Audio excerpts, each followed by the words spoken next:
Micah, thank you so much for coming. Thank you I know so it's much a for very having far me. away for you. Yeah, you know. very excited to be here. Thank you so much. Thanks. Maybe for you guys to know a little bit more about Micah, she had a very interesting career so far. Allow me to read her bio. It's basically Micah, a Visa crypto business lead for Europe. In her position, she's responsible for very difficult words, which means she's going to help anyone that is interested in connecting with Visa when doing crypto activities. And at the same time, she also worked for Visa in the part of a relationship with governments, which makes her role even more interesting, because she understands the regulatory aspect, what people basically are worried about it, and at the same time, the technicalities to ensure that we can bring that billion users back to crypto. So hopefully I didn't miss anything. She studied in London with bachelor in Maastricht. I've been to Tilburg, so very familiar with the region. And yeah, so let's start. So of course, we're all interested in relationship of payment networks, blockchain, the evolution, banking 3.0, a little bit biased on that topic. How is Visa approaching the challenges of interoperability between, traditional and crypto? Yeah. So at Visa, we want to add value to all forms of money movement, and that's whether that's within the Visa network, within VisaNet, or whether that's outside of VisaNet. Outside of VisaNet could be ACH, it could be real-time payment networks, but it could also be blockchain networks. And so the way we try to bridge it is by connecting the crypto ecosystem with our clients and existing connections. So our 130 million merchant locations or our 14,500 financial institutions that we work with. And we do so in numerous ways, right? But it's really important for us to be that trusted bridge between the crypto ecosystem and the traditional world. And as such, we really study these new technologies, go in and partner with companies and partners on both sides. And how do you see basically traditional financial institutions in the blockchain topic itself? I mean, still a big myth. It's like, oh, crypto, no, please, far away. Or is it something that they're embracing more? And if so, how are they embracing and how are those requests coming to Visa? Yeah, it's definitely still early days for traditional financial institutions. I think probably the majority of people in this room deal with crypto day in, day out. And this is not necessarily the case for more traditional players. But what we've really seen over the past year, so we started the crypto team in 2018, that we had a phase where there was a lot of educational work. Then there was a lot of distrust, I think, with all that we know that happened with FTX. And now what has changed over the past 12 months is really an increased interest, not just from crypto platforms, but also from traditional players, merchants, fintechs. So the variety of partners that reach out to us that want to collaborate and explore opportunities and innovations in the space is really accelerating and has been accelerating in the past 12 months. And what is the number one reason? Why do they come to you? Is it cost? Is it basically, I'm lost? I have no idea if I'm going to lose my job.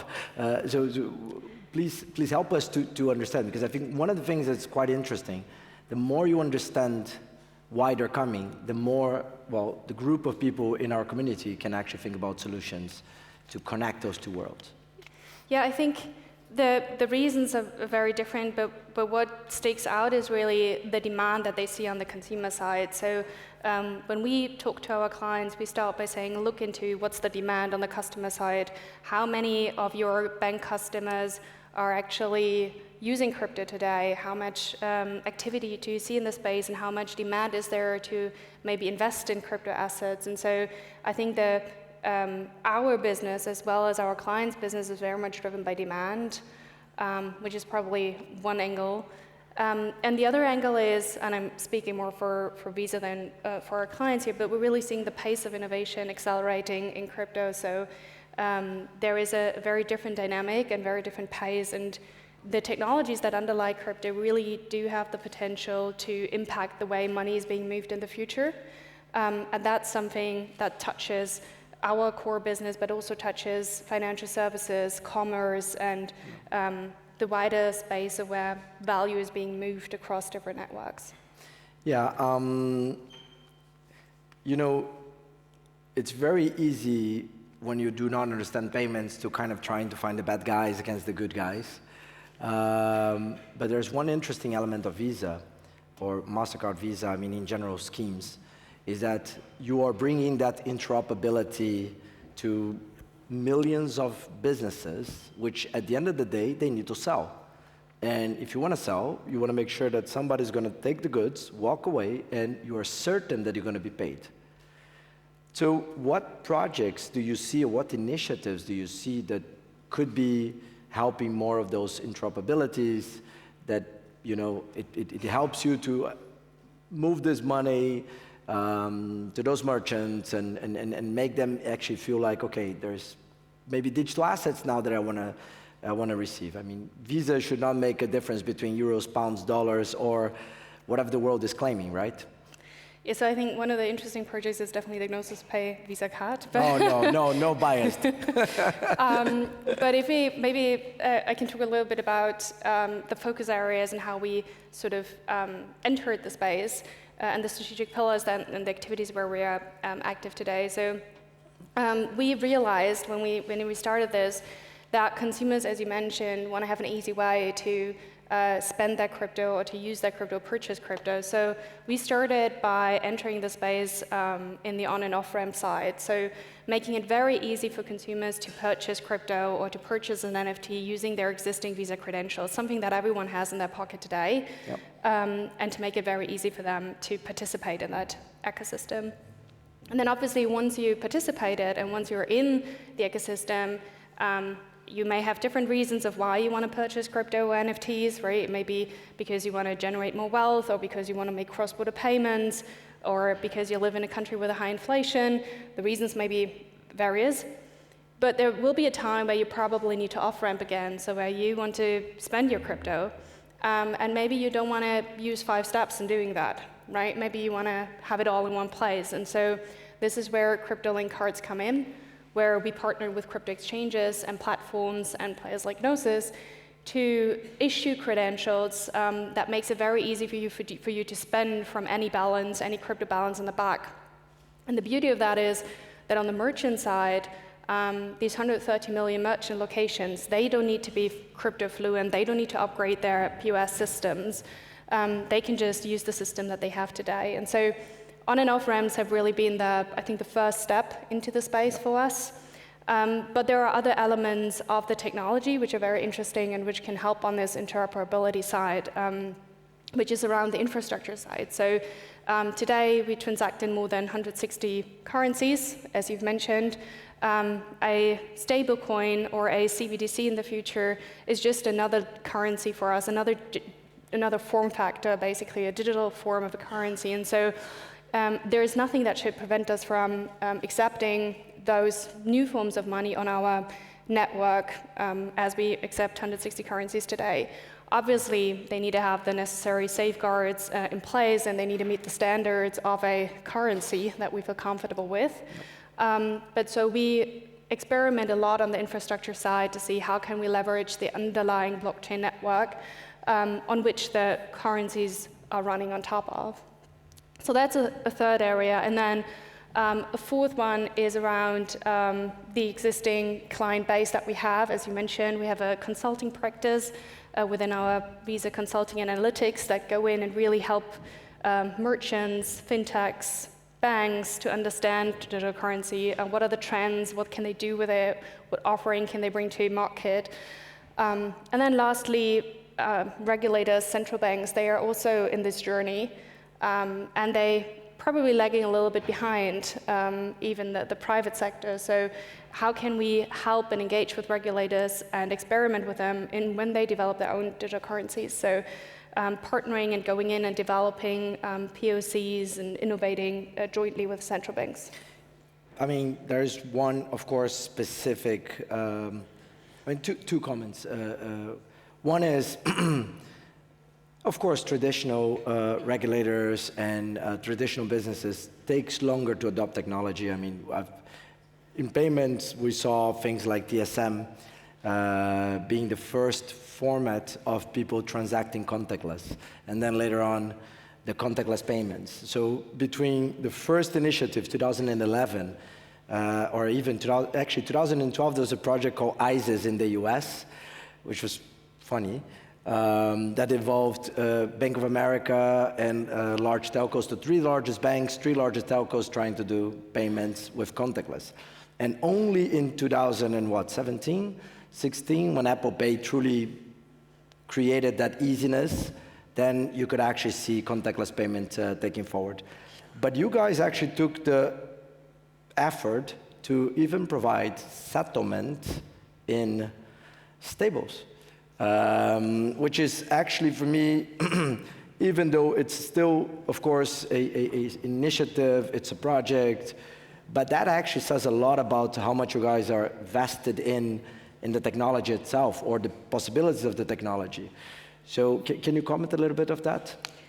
Sure. The pilot that you refer to is what we call the digital currency settlement. So we have started to test with a selected group of issuers and acquirers to test if they settle their obligation with Visa in a stable coin. Today it's USDC, and so I don't know how familiar everyone is with settlement, but it's a truly back-end process where it really relies on traditional banking rails today. And so when someone asks you what's the benefit of a blockchain technology, you will probably all say instant settlement. You will all say it's fast.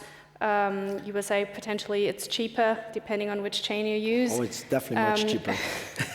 And so with today's, even though I think it's very, our settlement system is very efficient, and we've been working very intensively on it for the past 60 years, there are still challenges to settlement today when it comes to settlement windows. So settling over the weekend is difficult, has multiple implications, not just technical implications, but also when you're based in particular countries, you may have different challenges. And so we see a potential that blockchain technologies can serve to improve these settlement pain points that we observe today. So this is something we're testing, we're very excited about, and I think which holds great potential on an operational efficiency point of view.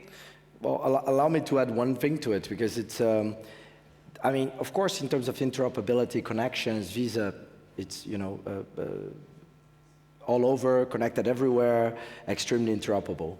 But settlement is probably by far the largest cost we regular citizens pay in payment, because you have the collateral, which has to be made available for the period that the money is not settled between the institutions. And that money is just sitting in an account in case a institution fail, to then take that money and repay back. So the cost of that, of course, it adds up from all these financial institutions all over the world. US has what, 4,100 banks, last time I checked. So then add all the banks in the world, all financial institutions, all e-money licenses, all money transfer licenses. Then all these institutions basically doing payments, putting collateral aside. That money could be then reconsidered once you have 24/7 access to the cash, to the settlement. So by taking this initiative, I think, I mean, payment enthusiastic for more than a decade in payment is massive, and hopefully this is scaling, and we're helping to scale, and everybody in this group is helping to scale, and we don't have to depend on traditional settlement. But anyway, just maybe a small biased view on it. But then what's missing to we widely spread, get crypto to be #1 adoption? I mean, it reduces so much the complexity on money movement. Why not just using as a money movement instrument behind the scenes? Forget about it if it's Ethereum, Bitcoin, Dogecoin. Remove that aspect. Let's just talk about the technology. So why not? Why is it so difficult? Yeah, I mean, even though it reduces the complexity of money movement, it introduces a whole suite of new complexity for the user, right? So when you pay today, you just want to go to a store and pay, and it should be easy, fast, it should work. You don't want your card to be declined. It should be convenient. It should be secure. That's not necessarily always the case in the crypto space, right? You need a bridge different chains, you need to connect your wallet, sometimes it doesn't connect. There's a lot of complexity, and I think people in this room have probably been early investors in this technology and spent the time and energy to understand all of it and to are curious and go in and test and explore. But the day-to-day user who wants to pay and doesn't spend that much time with crypto probably finds it very complex and very difficult. So what we learned from our experience in payments generally is that you need to fully abstract the complexity for the user when it comes to paying. Just like when you want to get water, you just open up your water tap, right? You don't look at the plumbing system that's behind the wall. And that's the same that we need to achieve in crypto, that everything that's so complex for users gets behind the wall. And the way we achieve that, or what are some of the aspects that I think we need to tackle, is surely still on the technology side. There is more to be done on security, interoperability, privacy. There is more to be done on the trust side. I think the crypto space had a hard time. So even if the network as such is decentralized, you need to trust the application that runs on top of it. And so trust is an element, but also a compelling consumer proposition. So why should you be using crypto instead of your payment card today and your fiat currency today, right? What is the added value that it brings to you? It may be privacy, it may be the control, there may be different factors, but it needs to be a compelling consumer proposition. And then also the merchants, they need to be ready to operate and handle these new types of forms of money. And so there are still many things that we can innovate and work on to solve the adoption problem. Hopefully, we basically help slightly different, that we do not touch, a bit like Skype did back in 2001. I was basically a user of Skype, and I was living in Europe, actually the US at that time. Then I had a Palm phone with a Skype app, and Skype in and Skype out. So basically, when my parents were calling me in Brazil on a landline, I was basically getting that phone call in my mobile phone. And a decade later, every call is actually with voice over IP. So nobody actually had to learn anything different because the backend was changed. I think the main thing is, by having the card the way we have, by having settlement and stables as you have, we hopefully can start offering this backend to those that are offering the financial services as they are offering. And then we go from terrible COBOL mainframe into different ways of organizing blockchains and nodes. And then from there, then you can have new providers. And then hopefully then people get more sophisticated in their finance. But I find that a little bit more difficult.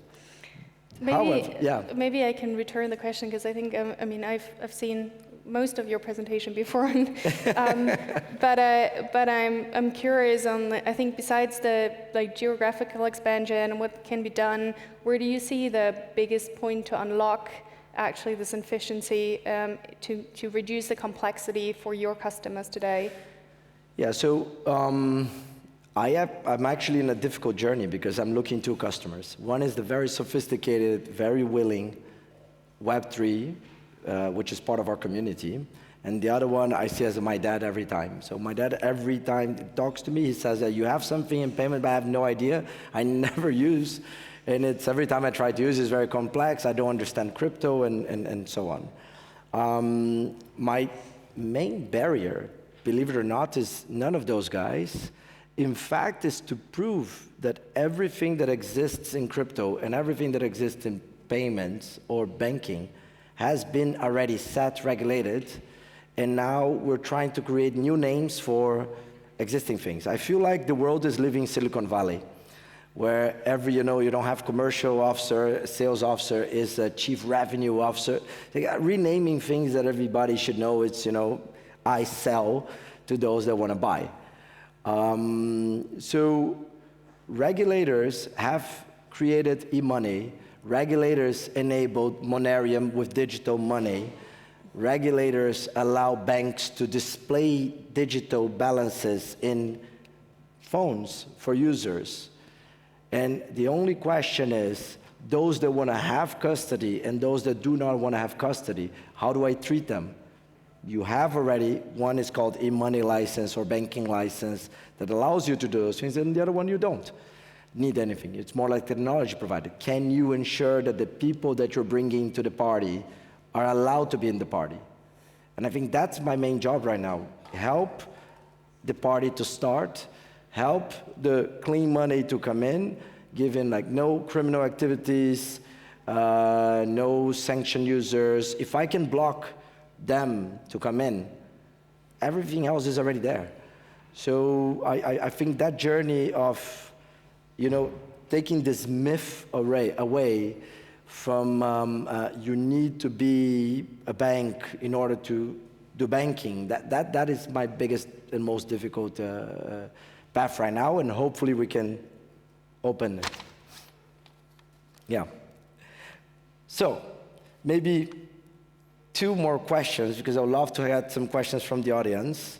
It's a fire chat, so we need some fire. So the stablecoins, of course, is living this moment. For good or for bad, it's still very USD based. And of course, Visa, if I recall correctly, 25 types of currencies that you can settle on, maybe 25, maybe 23, I heard so many, maybe 19. But effectively, one of the important things is the schemes.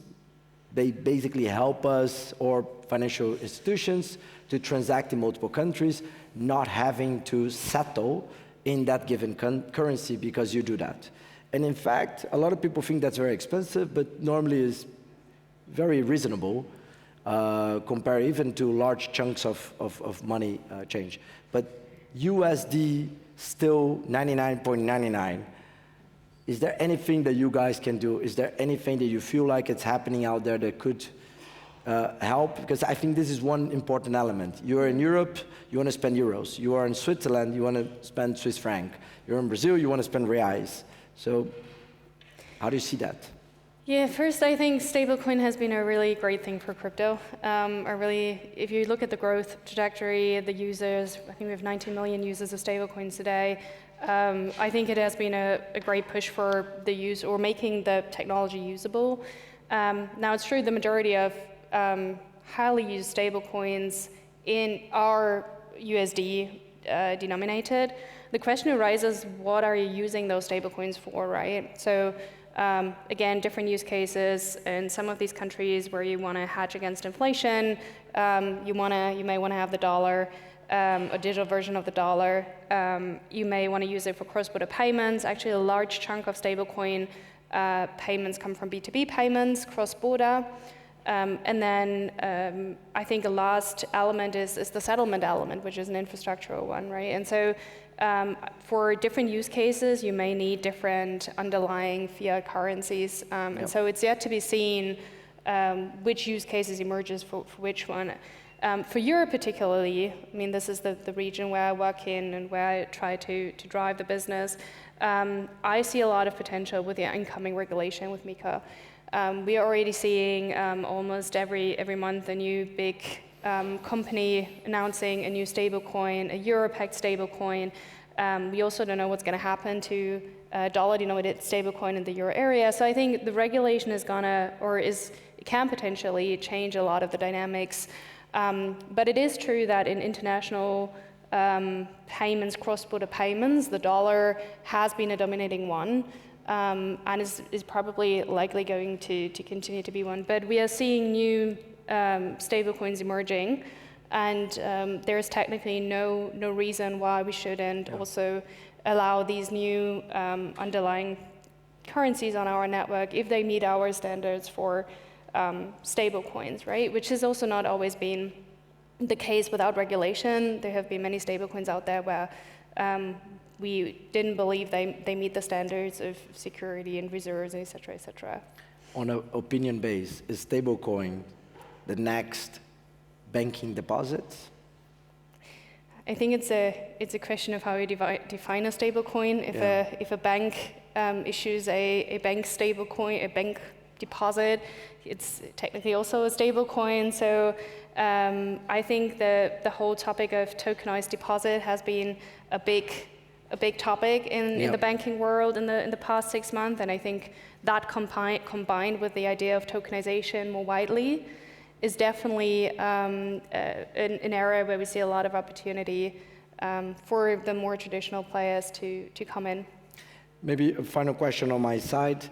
Do you see Visa's role in stable, maybe on the settlement, pre-settlement, if we can call that, or during clearing and settlement? Do you see a role that Visa could help with a Visa stable, or is that far away? No, something we have not thought about it. It's a question I've been receiving from the very first day. Okay.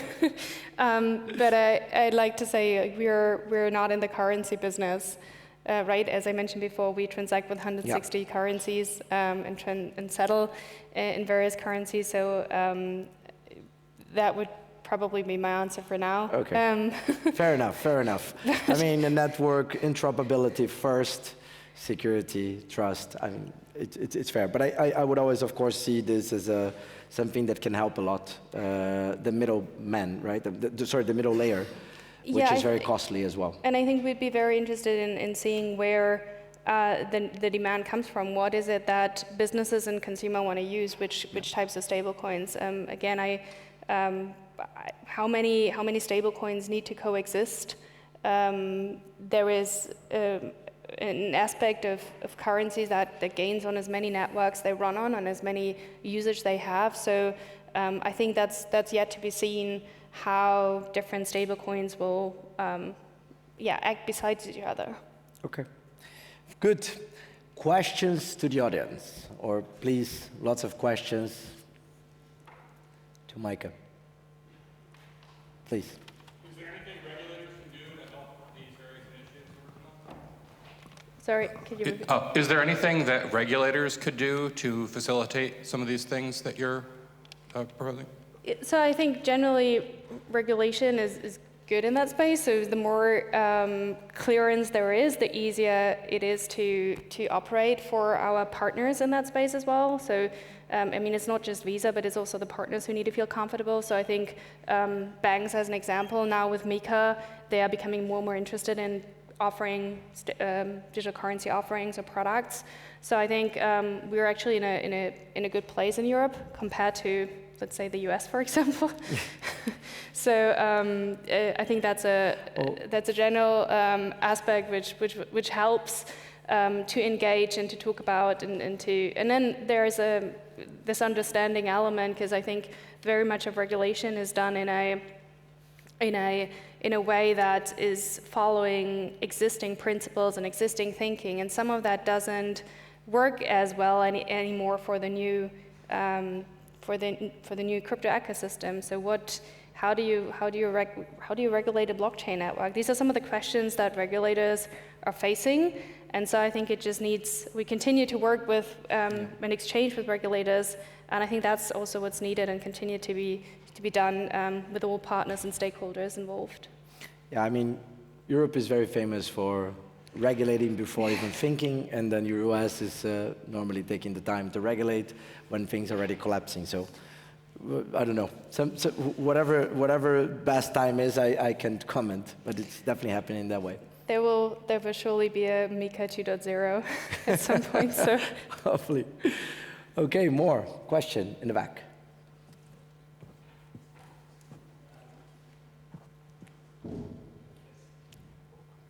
Hey, thanks both for a great panel.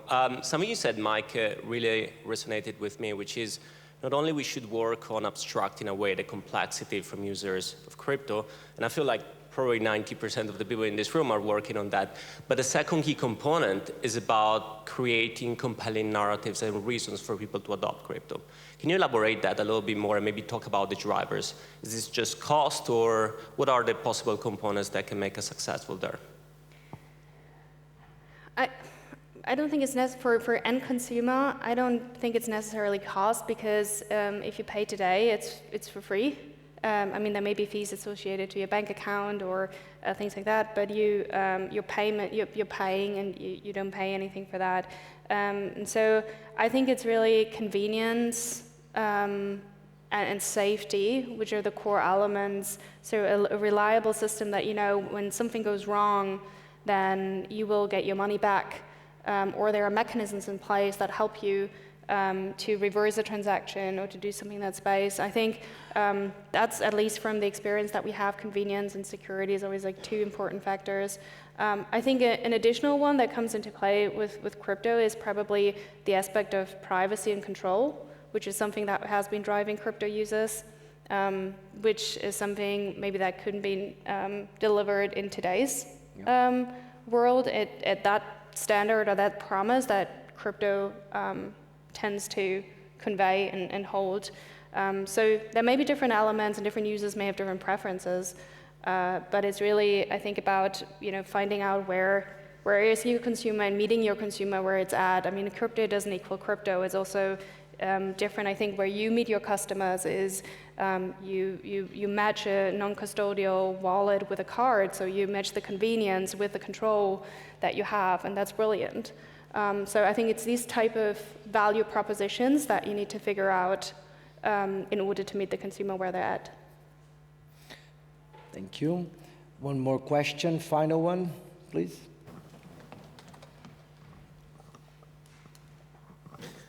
Hi. So it's a question for actually both of you guys, because I know that you're focused in Europe, and even in your Gnosis Pay card, there was no US colored on the map. So I'm curious to see if you both feel sort of optimistic in terms of making a payment use case with stable coins essentially happen in US, maybe this year or early next year or something of that sort. Should I take first? You can go first. Then I'm happy to tell you that already works in the US. No, so I was in New York last week, and if Denver, of course, we spend with the card, and you are able to spend, perhaps issuing to US customers and making them able to spend with stables. So look, maybe not to overshare, but we have validated a thesis that is possible. And with license holders in the US that are willing to do this with us in a similar setting as Europe. There's one element that it's not truly self-custodial, because the funds would have to be settled to Gnosis Pay, and then Gnosis Pay then settles to the payment schemes. So that door was not necessarily the ideal one. And there's multiple reasons why they wanted to do that, and therefore we have decided not to move forward yet with the US setting. We are exploring different ways to issue in the US. It is possible. Technically, nothing is preventing us. We have all the integrations necessary to do so, probably with some limitations around ATM withdrawals and things like that. But to transact, US customer having balances and spending in the US, yes. Do we get clearance from regulators in the US to do it this year? Bluntly, if I would start now, probably yes. Do we want to do that in the US this year? That's something else. And I think that's a question that I don't think it involves much on the technical integrations and the complexities with regulators. It has more to do with scalability, cost of growing the business in the US, which is a world itself. But I think it depends on the regulatory environment, and no one knows how fast and in which direction it's going to move. I think the latest weeks have been positive. So excited to see how we'll leave this year. But ultimately, we're driven and always very closely monitoring these regulatory developments, which drive our decisions of what we do in particular markets. Yeah. Well, but good point, good question. I would like to thank you, Micah, for coming. Thank you again for having me. Taking all the energy to 75% ready, baby, with you. We really appreciate actually all the help that you guys have been giving us, especially you, for not only launching the card, but accelerating with a bunch of things internally. So, happy to have you. We're very excited to see where the partnership gets us and how we can grow it further. So it's a great partnership. Thank you for that. Thank you. Thank you, guys.